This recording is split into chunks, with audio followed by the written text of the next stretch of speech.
My name is Margaret Collins, and for most of my life, I believed I was living an ordinary story. Not a perfect one. Not a dramatic one. Just a quiet, respectable life built on loyalty, patience, and the belief that commitment mattered. I was married to my husband, Robert Collins, for 32 years. 32 years of shared mornings, shared bills, shared responsibilities. 32 years of believing that even if love faded into routine, what we had still meant something. I never imagined that everything I believed about my marriage would be destroyed in less than a minute. In a church. At my husband's funeral. By my own son.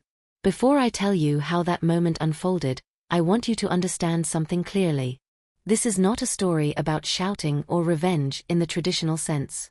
It is a story about betrayal that arrives too late to confront. About truth revealed when the person responsible can no longer defend themselves. And about a woman who realizes, far too late, that silence can either destroy you or save you. The morning of Robert's funeral was quiet in a way that felt unnatural. The house was too still.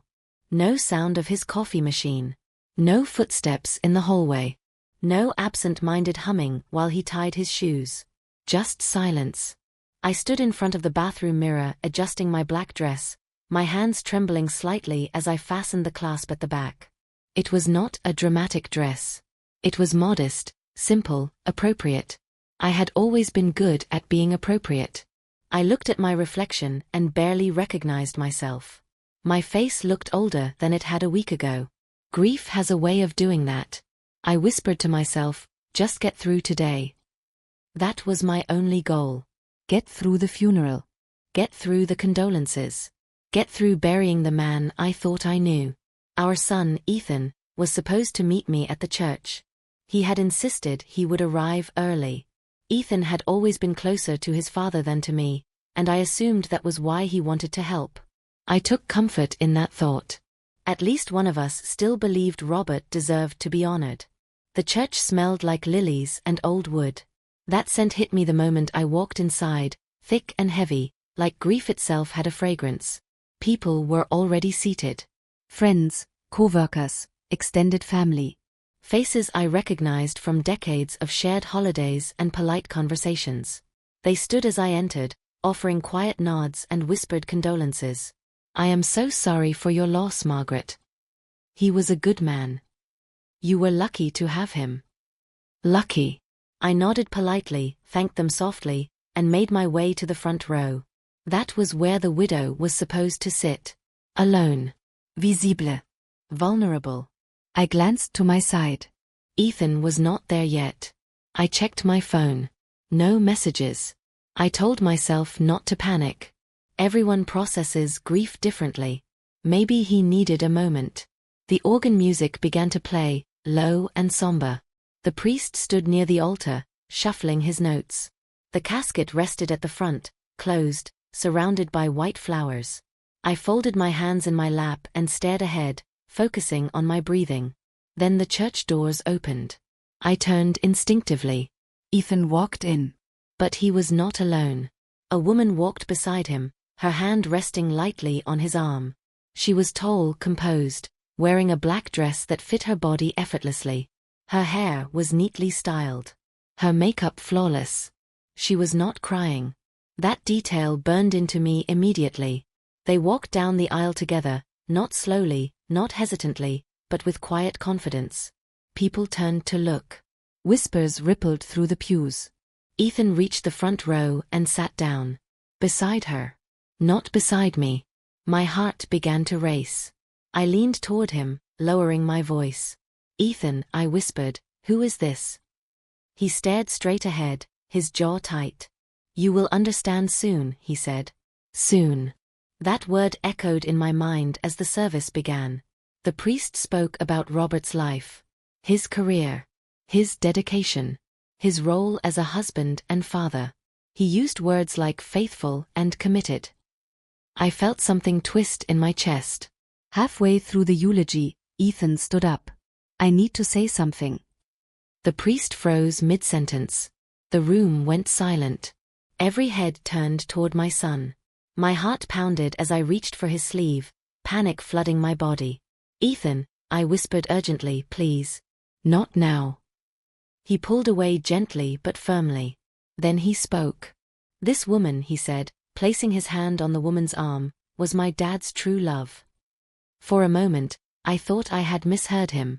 The words did not make sense. Gasps filled the church. Someone dropped a program. I heard a quiet, stunned whisper somewhere behind me. I turned toward him slowly. What did you just say? I whispered.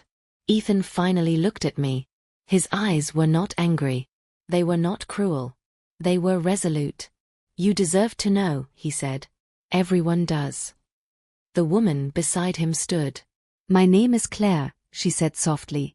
I loved Robert. Loved. Past tense. As if my marriage had already been buried with him. My throat tightened. For how long? I asked. She hesitated briefly before answering. 17 years. 17 years. The number hit me like a physical blow.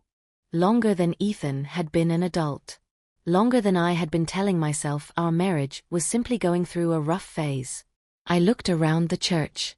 Faces I had cooked for, hosted, supported. People who had praised my marriage for decades. Not one of them met my eyes. The priest cleared his throat. Perhaps this is not the appropriate. This is exactly the place, Ethan interrupted. I turned to my son, my voice shaking but steady. My husband slept beside me every night, I said. He shared meals with me. He raised you with me. If he betrayed our marriage, that was his sin, not mine.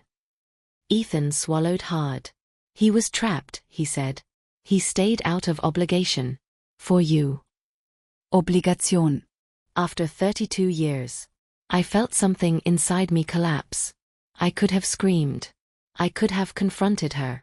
I could have made a scene that no one would ever forget. Instead, I sat down. And I stayed silent. Because in that moment, I realized something terrifying. This was not about truth. This was about erasing me. The days that followed blurred together. Casseroles appeared at my door. Sympathy cards filled my mailbox. People spoke softly to me, careful not to say the wrong thing. Ethan did not come home. He stayed with Claire. That fact alone told me everything I needed to know. The house felt hollow, every room echoing with memories that suddenly felt dishonest. Photos on the walls mocked me. 32 years of smiles frozen in time, now stripped of meaning. 1 week after the funeral, Robert's lawyer called. There is something you need to see, he said. The lawyer slid a folder across the desk, his expression careful, almost apologetic. Inside were documents I did not recognize. Bank accounts. Property records. A trust. A lake house in Vermont. Registered to Claire Monroe. My hands began to shake. I looked up at the lawyer. What did my husband leave me? I asked. He hesitated. The marital home, he said slowly. And personal belongings. That was it. After 32 years, I inherited memories. She inherited a future. I laughed softly, a sound that surprised even me. That night, I sat alone in the house I had built a life in and replayed every moment of my marriage. The late nights. The emotional distance. The excuses. Robert had not simply cheated. He had lived a double life. And my son had known. That realization hurt more than anything else. But it also did something unexpected. It cleared my mind. I stopped crying. I stopped asking why. And I started making decisions. I did not confront Ethan. I did not demand explanations. I revised my will. I placed the house into a living trust. I untangled my life quietly. Then I wrote my son a letter. Not in anger. In truth. I raised you. I protected you. And I will no longer be erased. I mailed it. And I left. 6 months later, Ethan called me. His voice sounded smaller. Mom. Claire left. I said nothing. She found out Dad lied to her too, he continued. There was no money. No future. He apologized. I listened. Then I said the truth he was not ready to hear.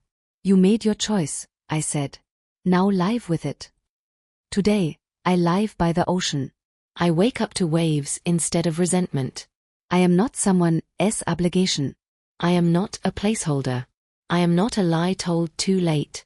I survived betrayal without losing my dignity. And sometimes, that is the most powerful revenge of all. If this story moved you, leave your thoughts in the comments. Was my son right to reveal the truth? Or was silence the crueler betrayal? Like this video if you believe dignity matters. Subscribe for more stories where quiet strength rises. And remember this. The truth does not always set you free, but choosing yourself always will.